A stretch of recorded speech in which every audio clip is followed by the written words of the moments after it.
My oom se motor is 'n ou masjien.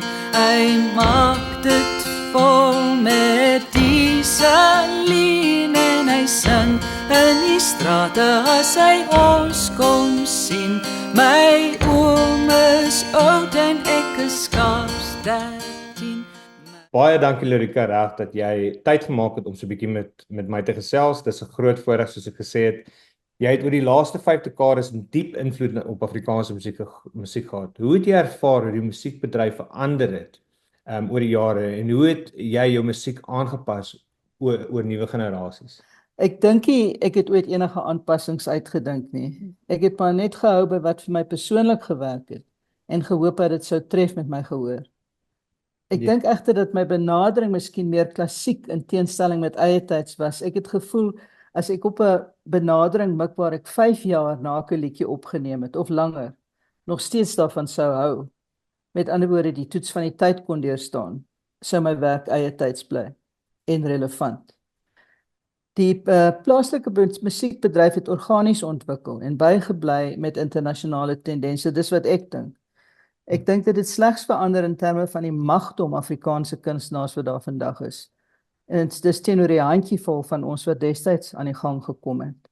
Wat vir my so wonderlik is hoeveel unieke kunstenaars daar vandag is, ten spyte van die baie wat daar is, wat elkeen 'n eie boodskap en klank het. En daar's 'n gehoor vir elkeen. So ja, jy het gevra hoe dit verander. Ek dink dis in volume dat dit verander het. En dit is nie klankvolume wat ek bedoel nie. Ek bedoel die omvang van die hoeveelheid kunstenaars.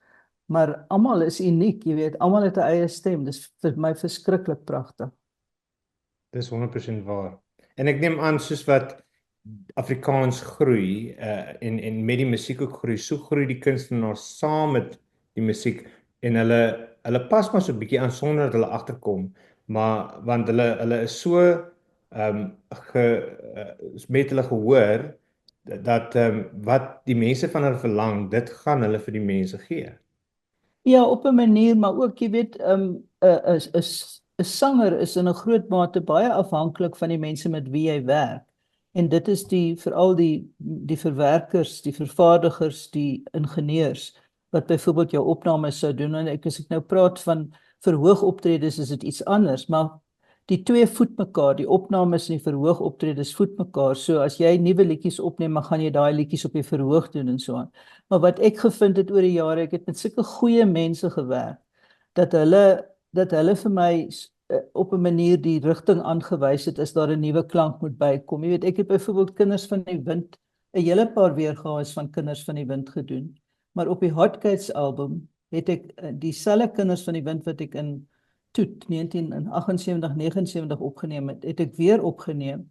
Maar die keer was dit met 'n tipe van 'n mbekanga of 'n soort van 'n reggae beat, jy weet, met 'n swart koor in die agtergrond. So ja, dit was alles geïnspireer deur Pieter McLeod wat destyds my vervaardiger was wat die album gemaak het. So, wel dit raak letterlik aan een van die ander vrae wat ek volgende wou vra en jy het deur die jare saam met ongelooflike kunstenaars gewerk en sluitend Loukie Rothman en Anton Goosen. Is daar samewerkings wat vir jou spesiaal uitstaan in jou loopbaan? Mense met wie jy musiek gemaak het?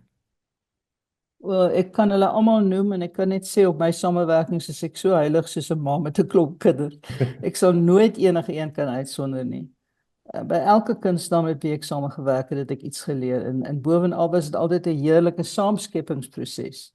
Die werk saam met mense het gekeer dat ek nooit geïsoleerd gevoel het nie. Dit was net altyd wonderlik en ek kan regtig waar niemand uitsonder nie, want elke samewerking was uniek en 'n groot voorreg.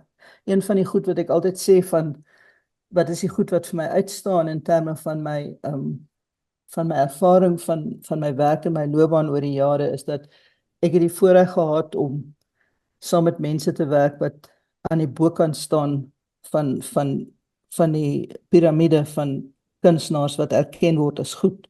So people at the top of their game. En dit was vir my 'n wonderlike voorreg.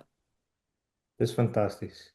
Maar jy het ook onlangs jou afskeid episode met 5 nuwe liedjies vrygestel, insluitend nog voor ek jou geken het. Wat het jou inspireer om hierdie liedjies as jou laaste amptelike vrystelling te kies? Maar wat eintlik gebeur het is dat ek in November 2023 al het ek vir Arnold Kuleski, my liewe vriend en die vervaardiger van hierdie EP, huis van die EP se naam is Huis, so daar's 5 liedjies op waarvan Huis een van hulle is. En nog voor ek jou geken het natuurlik, en het ek vir hom 'n boodskap gestuur. Hy was al met verlof gewees, dit was in Desember, het ek gesê hy moet vir my antwoord as hy eers klaar gelag het, want jy moet weet dat ek dink dit was 2018 2016 wat ek my vorige album Die Reis opgeneem het, my laaste album. Toe is dit nou al 7 jaar sedert Die Reis. Toe vra ek vir hom, as ek nou die volgende jaar, wat 2024 is, as ek nou in die middel van die volgende jaar so 5 liedjies opneem vir 'n EP, wat dink hy daarvan? En toe het hy dadelik geantwoord en gesê, hy dink dit is 'n wonderlike idee en kom ons spring aan die werk. En toe het ons deur die loop van verlede jaar 2024 begin liedjies bymekaar maak en begin werk. En die eerste uitreiking was Liewe Lewe saam met Christie van die Kerk. En toe het ons verder klaar gemaak en op die ou end het ons toe nou die EP of die kortspeler vrygestel aan die einde van Januarie. Ja, sover lyk dit asof mense baie tevrede is daarmee. Dis fantasties om te hoor. Dis my wonderlik dat selfs in 2025 is daar Afrikaners wat nog gaan en vir Lyrica reg gaan ondersteun. En deur die jare jou liedjies gevolg het, en dan soos jy ook 'n bietjie hiatus gevat het tussendeur, dan het hulle weer bietjie iets anders geluister en dan kom jy weer na vore en dan spring hulle in en hulle luister verder. Dis my regtig, dit maak my bly dat want so hou ons ook Afrikaans aan die gang en aan die lewe. Ja, dis lieflik wat jy sê, dit is baie, dis 'n groot voorreg. Na soveel jare in die bedryf, wat in een van jou liedjies voel jy die grootste impak gehad op Afrikaans? En ek kan nou al 'n bietjie raai, want ja, daar's maar een liedjie wat letterlik, dis is ons volkslied. Ons moet hom sing. Ja, praat jy van Kinders van die Wind of van Stielgroete aan Mannetjies Roe? Stielgroete aan Mannetjies Roe, maar Kinders van die Wind, want ek meen jy leer letterlik daai liedjie in skool. In die skool, dit is ook van jou opvoeding. Ja, dis in jou is in jou wieg gelê, ja. Dit was ongetwyfeld Kinders van die Wind. Maar 'n mens kan miskien net so goed, jy is eintlik net so goed soos jou laaste treffer as jy mooi daaroor dink. So na Stielgroete aan Mannetjies, na Kinders van die Wind het Jy's te dierbaar gekom en Stielgroete aan Mannetjies Roe en toe Hotgates en toe nog 'n fisieke klomp ander liedjies wat eintlik hoofsaaklik deur my man Chris geskryf is, Chris Tor. So op die ou end in my generasie, deesdae is dit algoritmes en heeltemal eintlik 'n ander ingesteldheid. Dit gaan nie noodwendig oor 'n treffer nie, dit gaan oor of die algoritme reg lê, maar in my generasie het dit saak gemaak hoeveel treffers jy het om die belangstelling in jou loopbaan sterk te hou. Dit is baie interessant wat jy sê. En ek gaan so klein bietjie van skrip af gaan met wat jy sopas gesê het.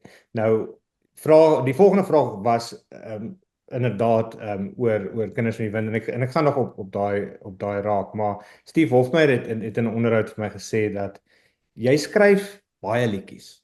Jy's in jou tyd wanneer jy alleen is of waar ook al jy sit, dan werk jy aan musiek en jy skryf baie liedjies. Maar op die einde van die dag is dit net daai een of daai twee wat jy uitsit, dalk per jaar, dalk elke 2 jaar, wat vir jou dan weer bietjie vorentoe sit. Ek stem 100% saam, maar jy moet onthou dat ek omtrent geen liedjies in my lewe geskryf het nie. Ek het eintlik net 'n paar liedjies getoonset of gedigte getoonset waarvan Toe maar die Donker Man een is. So ek was altyd aangewys op liedjieskrywers en dat hulle vir my moet liedjies beskikbaar stel. So nou moet jy dink in die generasie 10 jaar na my met die Voelvry en al daai daai golwe wat gekom het. Dit was interessant, nog al 'n 10 jaar fase elke keer. Het die liedjieskrywers begin om hulle eie musiek te sing. So vir 'n kunstenaar soos ek wat aangewys was op nuwe liedjies wat nie noodwendig covers is wat jy moet doen nie, dat jy 'n oorspronklike liedjie kan kry, dit was so skaars soos hoendertande. Dit is verskriklik moeilik om 'n liedjie te kry wat 'n liedjieskrywer bereid is om af te gee aan jou. sodat jy dit kan opneem en hulle dit nie opneem nie. Maar so ja, dit is 'n ek sê met Steve saam daarso. Jy het gesê jy gaan van skrip af. Ek wil net vir jou vra, jy het vir my net nou, kan ek teruggaan na 'n vraag wat jy gevra het, wat het my geïnspireer om hierdie liedjies vir my laaste amptelike vrystelling te kies? Toe ek het vir jou antwoord gegee op iets anders, maar ek wou graag net die liedjies uitgelig het, want ek is nogal trots op hulle. Asseblief. En jy het my gevra wat het my geïnspireer om dit te kies, maar die liedjies het my eintlik gekies. En nou sluit dit aan by wat ek nou net gesê het, daar's nie honderde liedjies om van te kies as jy nie jou eie liedjies skryf nie. Die wonderlike huis wat deur Marco van der Venter en Jerry Thomas gekomponeer is, was spesiaal vir my geskryf. En huis is eenvoudig op 'n volgende vlak. In Engels is die uitdrukking next level. En dan het ek vir Lise Beekman gevra om 'n liedjie vir my te skryf en toe het sy vir my die pragtige Bloekompraatjies gegee. Ek dink Bloekompraatjies was reeds geskryf, maar ek is die eerste een om dit te sing. Sy sal dit daarna weer opneem natuurlik. En Dion Meyer en Connie de Villiers het Ek wil jou beloof vir my gegee. Dit was reeds 'n liedjie wat gekomponeer was en gebruik was in hulle musiekspel met die naam van Roem, maar dit was nog nooit opgeneem nie. So dis my liedjie eerste. En dan nog voor ek jou geken het, is deur die wonderlike Johan Oberholse gekomponeer en hy het dit gedoen met my stem en gedagte. So dit was 'n baie groot voorreg, want ek was 'n baie groot liefhebber van Johan se liedjies en ook sy stem. En hy het die harmonie gesing in die agtergrond op nog voor ek jou geken het, maar dit is 'n besonderse liedjie en heimlik hoop ons almal dat dit die openingsliedjie op troue sal wees in die toekoms. Dit is 'n lieflike liefdesliedjie. En dan was daar natuurlik ook Liewe Lewe wat geskryf is deur Christie van Niekerk en Christie het op die ouend saam met my op die snit gesing en ja, dit was 'n liedjie wat my dadelik opgeval het toe ek dit gehoor het en toe ek gevra of ek dit kan opneem. Maar teen die tyd dat ek dit opgeneem het Christie reeds haar eie weergawe opgeneem. Maar sy is 'n pragtige nuwe sanger en komponis. Dis almal great name. Dit is wonderlik. En die feit dat hulle nog dit doen en sangers ondersteun deur musiek te skryf en af te gee, dit alleen is wonderlik. En nou weer eens gaan ek ook iets wat ek vroeër genoem het van Afrikaners wat mekaar ondersteun en so Afrikaans in die gang hou. Dit is vir my spesiaal. En mense dalk sal vir my sê maar jy's bietjie van 'n wat in Engels 'n hypocrite want ek is nou USC, maar ek praat Afrikaans. Ek is op baie lief vir Afrikaans. Dit sal nooit natuurlik, ja. En vir so lank as wat ek probeer dit in die gang hou, selfs op my kinders. Dit is baie moeilik want hulle is in 'n Engelse skool en almal rondom hulle praat Engels, maar hulle is baie lief vir Afrikaanse musiek en wanneer Afrikaanse musiek speel en ons is baie lief om te luister terwyl hulle bestuur, dan sing hulle volle bors saam. Hulle weet nie altyd wat hulle sê nie, maar hulle sing saam. Ja, maar hulle kry dit as dit ware met moedersmelk in, dit sal hulle nooit verlaat nie. Dis waar. My seun doen baie goed. Hy sukkel so 'n bietjie met die R'e en die G's, maar hy's baie lief vir die land en ja, ek is dis een van sy gunsteling liedjies en ek verstaan die een van die oorspronklike skrywers van die liedjie is nou die dag oorlede. So ja, ek dink ek noem dit maar net aangesien ek oor die liedjie gepraat het. Watter liedjie is dit nog voor ek jou geken het? Die land. Die land, ja. Wel, okay, wel, ons het nog gepraat oor kinders van die wind, ons het gepraat oor die groete aan mannetjie se roel. Ek het nog net een vraag om te vra en verskoon my as jy dit al beantwoord het. Wat beteken daai liedjies wat soos ek vroeër gesê het deel geword, het 'n volkslied in hulle eie reg geword. Wat beteken daai liedjies vandag vir jou as jy dit weer moet sing vir mense? Is dit nog dieselfde emosie wat in jou opkom as jy optree? Ja. Wel, ek kan nou nie meer onthou nie, want dis 2019 laas dat ek opgetree het. Maar toe ek opgetree het, was dit ek het soort van 'n uitgangspunt gehad met al my bekende liedjies. Is jy kan vreeslik maklik jaded raak daaroor. Jy weet, jy kan baie maklik soort van dit net sing. Maar ek het probeer om elke keer wat ek daai liedjies is liedjies wat ek koester en gekoester het. En ek probeer hulle elke keer as ek hulle op 'n verhoog doen, het ek probeer om hulle te maak asof dit die eerste keer is wat ek hulle sing. Ja, ek is nou nie 'n sanger nie. Ek skryf gedigte. Ek is baie lief vir skryf. Ek Aha. skryf Afrikaans. Maar Hmm. die paar liedjies wat ek baie van hou, as ek dit sing terwyl ek bestuur, ek sing dit altyd asof ek dit vir die eerste keer hoor. Ja. So is maar Dis goed. my eie klein So daar, vir there my. you go, ja. Maar so, jy sê nou julle luister na die musiek in die motor, dis vir my die opperste kompliment. Ek weet julle luister nou nie net na my nie of ooit na my nie, maar Nee, is vir lang. enige sanger is dit 'n groot kompliment as mense onthou jy sit in 'n kapsule binne in 'n motor en jy kan kies waarna jy luister. En jy kan afskakel of aanskakel en as jy actually luister na sangers se musiek is dit die grootste kompliment as jy in 'n motor ry. Wel, die ding is jy wil saam sing en jy maak tog sulke lekker saam sing musiek. So dit is dit moet op die playlist wees. Daar's ander klein wêreld nogal soos byvoorbeeld ook 'n liedjie wat op ons playlist is Rhino Velvet se I'm My Lamb. En Ja, ja. ek het hom vir jare gesing en toe eendag een van my beste vriende hier in Australië, ons kamp, nie ver hier vanaf nie. En hy sê vir my maar dis sy broer se liedjie. Sy naam Wow. Hy's Richard van der Merwe, sy broer is Rhino van der Merwe. Dis sy broer. Ja.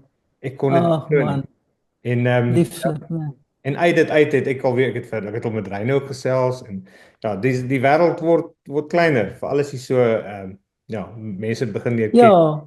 Ja, Val- want jy sou waarskynlik nooit by hierdie gesprekke uitgekom het as jy nog in die land was nie. Nee, seker nie. Mense dit kom ook maar uit 'n plek van verlange uit. En Ja. Fransjo van Cooke het nou die dag vir my gesê hy bemin my want hy het ook so 'n talkshow gehad op 'n tyd en hy het dit baie geniet om met al die verskillende mense te gesels en nuwe Ja. mense te ontmoet. Nee, ek kan my voorstel dit moet baie lekker wees. O, dis dalk 'n nuwe ding wat ek sal doen. Dit is nie sleg nie. Ek sal subscribe. Sal jy met my praat? Baie Enige dankie. tyd. Ons kan elke dag. Die volgende afdeling van ons onderhoud is aftrede en toekoms. Nou kyk, ek werk saam met 'n man, sy naam is Pieter Christensen. Ek is sy manager. En ek soos jy het vroeër gesê maar is oor see wat ek doen vir 'n lewe. Dit is nie ek bestuur 'n IT 'n rekenaar afdeling van 'n skool. En Okay. Pieter is my technician en ek hoef hom nooit Mhm. enigiets te vra nie, nooit. Hy weet net wat hy moet doen. So ek gee maar baie min orders vir hom. Maar hy is nou so 65 en hy begin praat al so van aftree en hy het eendag vir my gesê wat ek nogal baie aan dink. Hy sê iemand het hom die advies gegee, moenie net aftree nie. Moenie cold turkey gaan nie. Noem hulle dit ons hier in Aussie. Hy sê Ja. wat so 2 dae 'n week. Werk aan 3 dae 'n week. En dan oor die jare wat dan vat jy dan maak jy dit 3 dae 'n week en dan werk jy net 2 dae 'n week. En hy sê dan Ja. so easy yourself in retirement in. En ek voel in 'n mate is dit wat jy gedoen het want jy tree al lankal nie meer voltyds op nie. Ja. Maar mense het vra nie om terug te keer na die verhoog. En jy het uiteindelik die besluit geneem om nou amptelik af te tree. Wil jy ons net Ja, wel eintlik vertel ja, hoe- miskien wil mense dit nie aftree noem nie, jy wil dit miskien uittree noem want ek tree eers op, dan tree ek uit en dan tree ek af. So, op dit is semantics of course, maar die groot ding is ek dink nie ek het dit enigstens doelbewuslik gedoen nie. Niks was doelbewuslik nie. Alles in my lewe eintlik is organies en ek leef 'n taamlike intuïtiewe bestaan. So dinge loop soos dit moet loop in my lewe. Maar wat gebeur het is dat ek my laaste vertoning was die 1 Desember, ek onthou dit goed, by Afrikaans is Groot in 2019. En toe sou ek so 6 maande sabbatsverlof neem, want ek het van tyd tot tyd het ek vir myself tyd afgegee. En dan sou ek in Junie maand weer, ek het bespreek vir 2 vertonings by die Atterbury Theater wat ek sou doen. En toe kom COVID die volgende jaar en toe is dit nou daai jaar is toe nou daarmee heen en toe besluit ek omdat ek eintlik nog wil veilig speel, toe wou ek nie in 2021 verhoog toe gaan nie, toe dink ek sal 2022 teruggaan en toe begin allerlei goeders te gebeur en die lewe het aangegaan en toe veer ek my oë uitvee, toe besef ek maar ek het nou baie lanklaas opgetree, ek het baie lanklaas opgeneem. Maar ons het 'n baie lieflike lewe, eenvoudige, hartlike, liefdevolle, lekker lewe en dit was nie vir my 'n vreeslike dwingende begeerte om weer die spanning en daar's natuurlik spanning wat daarmee saamgaan, maar die harde werk, ek was miskien 'n bietjie skie geweest om terug te gaan na die harde werk toe, maar dis ook, jy weet, ek het is op 'n stadium gekom in my lewe waar 'n mens aan ander goed soos jou familie wou aandag gee. So dit het heeltemal natuurlik gebeur. Maar daai ding wat jou maat, jou vriend, jou werknemer vir jou gesê het, dit het ek stem dit om 100% saam. Ek dink dit is 'n baie goeie metode. Ek het op 'n stadium ook vir mense gesê, moenie aftree nie, vat net 'n sabbatsverlof van 3 maande. Dis al wat jy nodig het. Dis mense wat graag wil aftree, is so moeg en hulle wil nou soort van net uitgaan en hulle wil ander dinge doen, maar probeer dit net eers vir 3 maande en dan gaan jy weer terug na jou werk toe. So ek onderskryf 100% wat hy sê. Dis great. Dis so daar het ek nou al 2 konfirmasie gebruik ek oor die regte Afrikaans. Verskoon my, ek is al 10 jaar oor see. Confirmation dat Ja, nee, reg, bevestiging. Na die einde toe nie. Ja. Laat dit soos half in jou ingroei. Nou ons wil dit nou nie meer aftrede, ons wil dit nou uittrede. Waarna sien jy die meeste uit? Nou dat wat gaan jy nou begin skilder? Jy wil self 'n podcast begin, hoor ek? Nee, hier begin jy nou 'n ding. Nee, jy wil eintlik weet wat wil ek nou doen? Wel, in die eerste plek is nou al besig, ek is nou al 'n hele rukkie besig daarmee. Die afgelope jaar uiteraard was baie besig. Dit was soort van min of meer soos in my werkslewe was dit die afgelope jaar. Is baie betrokke by opnames. Jy bespreek die liedjies, jy maak 'n demonstrasieband daarvoor sodat Floors Oosthuizen en Gideon Botes kan verwerk. Dan gaan jy terug ateljee toe, dan neem jy jou stem op 'n hele paar keer, dan begin die redigeringsproses, dan begin die meesterproses en dit is elke keer met elke liedjie van vooraf. So dit was die groot ding en dan is natuurlik ook die dokumentêr wat geskied is van November verlede jaar en dit is toe nou uitgereik by Kyknet aan die einde van Januarie. So dit was al daai betrokkenhede het my eintlik op 'n manier weer teruggesit in waaraan ek gewoond was. Maar ten spyte daarvan het ek die afgelope tyd net 'n lieflike lewe gehad met meer aandag aan my man, meer aandag aan my huis, meer aandag aan my kinders en my kleinkinders en my lieflike vriende en my familie, my sibbes en almal wat ek graag wil sien en van hou. En so daarvoor was daar nooit tyd gewees nie. Jy weet, mense is maar besig en aan die gang die hele tyd en nou is nou my tyd, ja. En ek is nou by die huis. Dis definitief jou tyd. Ek het vir Floors ontmoet laas jaar. Hy het saam met Charles en Nathaniel oorgekom vir 'n show in Melbourne. En Annabel my vra of ek hom kan help met vervoer. En Karen Zoid was ook by.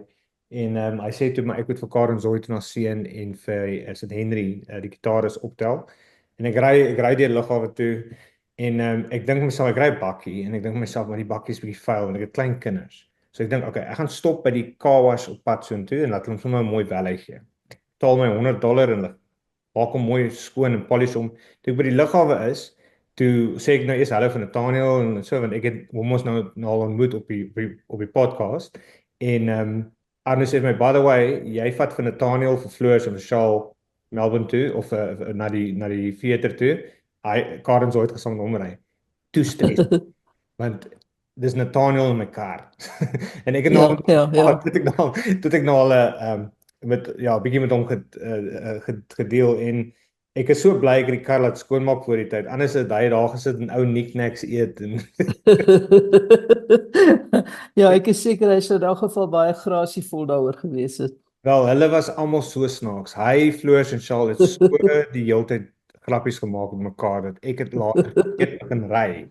Want ek is so hulle trek my aandag heel af van want die pad is gewees. So ek moet by die plek uitkom waar hulle nou moet gaan optree en hulle moet nog gaan rehearse en klank toerusting toets en al daai goed. Maar wat 'n groot voorreg en ek is so spyt. Dis waar ek die idee gekry het. Ek moet 'n kamera in die kar hê as ek die mense gaan optel. Want jy nooit Ja. Want jy wil daai oomblikke vasvang, né? Ja. Dis baie spyt dat ek maar toe ek maar op die ou nou vir Daniel vir Spoeghof hulle gaan optel. Ja, Wel, ek het Dani nog nooit ontmoet nie, maar ek is ook 'n groot fan van Spoegwolf en ja, hulle is wonderlik, ja. ja nee, hulle is altyd bereid om bietjie te gesels en so uit te help. En as hulle hierdie kant toe kom, ek het 'n redelike groot netwerk wat ek al opgebou het oor die jare en veral op die groep. So ons deel die hele tyd om te kyk dat ons daarom vir hulle ook daarom dit die moeite werd kan maak en kaartjies verkoop. Mm, mm. Nou my laaste vraag oor uittrede en en die toekoms. Jou stem en musiek. En ek weet jy sê jy skryf nie altyd jou eie musiek nie en vir die meeste daarvan was dit deur ander goeie mense geskryf oor die jare. Maar jou musiek is deel van Suid-Afrika se kulturele erfenis. Hoe voel dit vir jou om te weet dat jou musiek vir generasies nog geluister gaan word? Want soos ek gesê het, my kinders hier is Engels en hulle sing van jou musiek in die bakkie of in die kar terwyl hulle ry. Is mooi dat jy dit sê, Steven, maar ek dink, jy weet, ek kan nie self daardie aanname maak dat mense my nog vir generasies gaan luister nie. En die tegnologie verander so vinnig. Daar's dikwels selfs in die volgende generasie dalk nie eers meer 'n formaat waarin my opnames gehoor kan word nie. So die tyd sal leer, maar in my eie stilligheid, as my musiek sê oor 50 jaar na my dood nog geluister kan word, sal dit vir my wonderlik wees dat ek 'n blywende bydrae kon maak. So dit is maar hoe ek dit sien, maar I have no illusions, ja. Weet jy, wat jy sê, dit stuur my so 'n bietjie, want ek het 'n gedig geskryf jare terug, 2 jaar terug in Afrikaans en dit gaan basies daaroor want my oupa is oorlede terwyl ek in die Kaap gewerk het en ek kon nie hom gaan totsiens sien nie want ek was besig op die werk. My pa is oorlede toe ek hier was en ek kon So, nie terugvlieg nie want dit was te duur om te gaan. COVID het letterlik weke na sy dood ons getref. En ek het gevra in die gedig wie onthou namens sy pa en sy pa. En dit gaan basies daaroor dat om geonthou te word nadat jy mm, hemel ingegaan het. En mm, dis en soos ons praat daaroor nou speel mannetjies roei agter my kop en ek is terug in Bitterfontein op daai klein skooltjie waar op die grond 'n stukkie grondpad rugbyveld waar ons gespeel het as 'n klein kind en dis alles wonderlike gedagtegange wat dis al wat dit is in my kop. Ek ja, is in jou kop. Ja, Mm, mense onthou nie. En al maniere hoe hulle gaan mm, onthou is as jy dit vir hulle leer en jy leer dit maar net deur om dit te vertel en om dit te sing. mm, Ja. mm. So Maar ja, maar ons mense is lief vir stories en dis met oorlewering en vertelling dat dinge behoue bly. En ek dink 'n groot funksie van liedjies is ook 'n vorm van oorlewering. So mense kan maar net hoop. absoluut. Ek glo die eerste rede vir musiek en iemand baie bekend wat ek nie van weet nie het dit ook gesê is die musiek se doel is om God te dien. Maar dan is daar Mm, ook om herinneringe te laat voortleef en om mm, mekaar te bemoedig is ook 'n mm. groot dis deel van musiek, maar dan kry mens ook maar musiek wat net waaroor sing hulle. Ja, maar hulle vul ook, jy weet, dit is 'n sekere, daar's verskillende lae van ervaring van menswees en hulle vervul ook 'n sekere laag van menswees. So, ja, hulle het ook 'n plek. Ja, dis waar. Dis 100% waar. Wel, Ek wou persoonlik vir jou gesê het, ek weet jy wil afsny en ek het nee, verskriklik baie woorde in my mond. wat jou tyd. Maar ek wou nog vir jou gesê het, toe ek vir jou gesê het wat ek nou doen en wat ek nou wil doen. Dit klink miskien 'n bietjie selfgesentreerd om net op myself nou aandag te gee en so aan, maar daar is ander goed ook wat ek wil doen en ek weet in die dokumentêr het Nina, ons dogter Nina Tor, het sy gesê en sy het toevallig ook die ontwerp gedoen vir die omslag van my kortspeler huis en sy het in die dokumentêr gesê dat nou dat ek uitgetree is, dink sy nie ek is klaar nie want daar's nog te veel wat ek het om te gee en dat sy my in 'n mentorskap kapasiteit in die toekoms sien. Wel, ons sal sien daaroor. Maar weet jy wat ek ook wat ek ook sê dat COVID eintlik, ek het begin in COVID, het ek begin om my spreekwoordelike huis aan die kant te maak. En ek vind net ek het verskriklik baie dokumente en goed wat moet gesorteer word en geherliaseer word en so en eintlik wil ek net so van alles aan die brand steek, maar dis onverantwoordelik. Maar ek het onder andere dit reg gekry in COVID en die jaar in 2021 om al my dokumentasie, my dokumente, my foto's, my opnames, my persberigte, my toekennings, my memorabilia en al die goeders wat saamgaan met 'n loopbaan, 'n lang loopbaan, het ek geskenk aan die Nasionale Afrikaanse Letterkundige Museum en Navorsingsentrum, maar ons ken dit eintlik as Nullen in Bloemfontein. Ja. En tot op hede, sover ek weet, word daar nog niks met die inhoud van my katalogus gedoen nie, maar hopelik sal dit later wel beskikbaar gestel word vir die publiek en vir gebruik by enige navorsing. Maar dit was nogal vir my daai soort van losmaking, daai oorgawe van dinge wat jy aan vasgeklou het jou hele verskoon my, jou hele loopbaan lank. Dit was miskien eintlik al 'n begin van my uittrede, is dat ek dit reg gekry het om afskeid te neem van daai dinge. Ja. Ek is geen vreemdeling vir laat gaan nie, want toe ons Engeland toe getrek het, ons het eers Suid-Afrika verlaat en toe Engeland toe getrek het, ons alles verkoop. Dit was net ek en my vrou en my seentjie en ons het met 6 tasse oorgevlieg Engeland toe en ek dink ek het net my laptop gehou en dit was my werk. En toe ons besluit ons gaan na Australië toe kyk ons of mekaar toe weet ons gaan alles verkoop en ons het. En dit Wow. is net ongelooflik. Ek meen ek was 'n bietjie hartseer toe ek die TV-kas sien uitgaan uit ons huis uit. Nie die TV-kas, want die oomblik as die TV-kas gaan, dan weet jy die TV is volgende, as jy hom nie al eers Ja. Ja, ek het nou nie 'n toekennings gehad dat ek kon weggee nie. Dalk 'n paar langafstand hardloop medaljes, maar dit is dit. Maar gepraat van jou toekennings. En ek moet nou kyk of ek hierdie naam kan reg uitspel. Jy het oor die jare baie toekennings en erkenning ontvang, insluitend die orde van Ikhamanga. Is dit reg? Ja. Dit is wat is die blom wat lyk soos 'n voël? Ek kan nie nou dink nie. Jy het so 'n sterk stok. Daar's 'n paar ek. Ja, ekskuus toe. Daar's 'n paar blomme wat so lyk. Is dit die Hy lyk soos 'n kraanvoël. Is dit van In geval, ja. Dit is 'n Ikhamanga. Dis daai blom. Ja, nee, dit was uit die bloute uit gewees en ja, ek wil nie eintlik oor die toekennings praat nie. Maar ek wil vir jou sê oor toekennings want jy wou vir my seker gevra het van wat voel ek oor toekennings seker, né? Maar as ek in die rede mag val, onthou hierdie onderhoud is oor jou. Jy het die reg om te brag, nes jy. Ja, maar ek weet nie hoe nie, ek wil nie. Maar hierso sal ek vir jou sê, dit is vir my lieflik om erkenning te kry vir wat ek doen. Dit spoor 'n mens aan om aan te gaan en te probeer om jou beste te lewe. En wat toekennings veral doen, dit bring sigbaarheid wat daarmee saamgaan. Dit skyn weer op jou vir so 'n kort rukkie, die lig op jou en dan stimuleer dit vir sekere deurlopende inkomste en belangstelling in jou werk.